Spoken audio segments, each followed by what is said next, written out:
இப்போ நம்ம கேட்ட கேள்விக்கு நானே பதில் சொல்லிடலாம்னு நினைக்கிறேன். ஏன்னா இவன் மேல தப்பு இருக்கா, அவன் மேல தப்பு இருக்கான்ட்டு ஒரு ஒரு ஒரு டிபேட் ஒண்ணு நம்ம ஓடிட்டு இருக்கிறத பார்க்குறோம். ஆனா எனக்கு என்ன தோணுதுன்னா, சம்மந்தமே இல்லாத 2 பேர ஒரு ரூம்ல அடைச்சிட்டு, நீங்க 2 பேரும் காதலிங்க அப்படின்னா, அது எவ்வளோ கான்ஃப்ளிக்ட்ட கொண்டு வருமோ, எஸ். அவ்வளோ கான்ஃப்ளிக்ட் தான் இந்த படம். ஏன்னா அந்த கான்ஃப்ளிக்ட் தான் இந்த படம். அது ரொம்ப இம்பார்ட்டன்ட். அத நான் தப்பு சொல்லல. அந்த மாரி ஒரு பொருந்தாத ஒரு பேர சூஸ் பண்றதுல தப்பு கிடையாது. அப்படி இருந்தா தான் கதைகள் உருவாகும். ஒண்ணு. இப்ப நீங்க அருண் பார்த்தீங்கன்னா, அருண் மாதிரியான ஆண்கள முழுசா ஏத்துக்கக்கூடிய 100% அக்செப்ட் பண்ணி காதலிக்கக்கூடிய பெண்கள் இருக்காங்க. ஆமா. இப்ப நீங்க நம்ம ரியாலிட்டி ஷோஸ்லலாம் பார்த்திருப்போம்.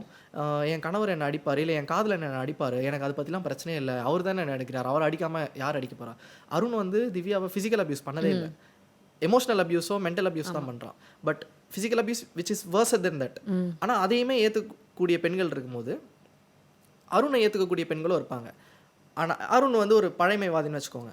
ஆனா திவ்யா யாருன்னா, திவ்யா வந்து ஒரு இண்டிபெண்டன்ட்டான சொந்தமா சம்பாரிச்சு ஒரு ஐடி கம்பெனில வொர்க் பண்ணி, நண்பர்களோட உலாவி, சர்ஃபிங் மொதற்கொண்டு அவளுக்கு தனியா கோச்லாம் இருக்க மாட்டாங்க. அவளே சர்ஃப் பண்ணுவா. அவளே ட்ரை பண்ணுவா. ஸோ அது எத காட்டுதுன்னா, அவளோட சுதந்திரமாக இருக்கக்கூடிய அவளோட அகத்த காட்டுதுன்னு தான் நான் நினைக்கிறேன். ஸோ ஒரு பொருந்தாத 2 பேர் காதலிச்சா என்ன நடக்குமோ, அதுதான் லவ்வர் படம் அப்படின்ட்டு நினைக்கிறேன்.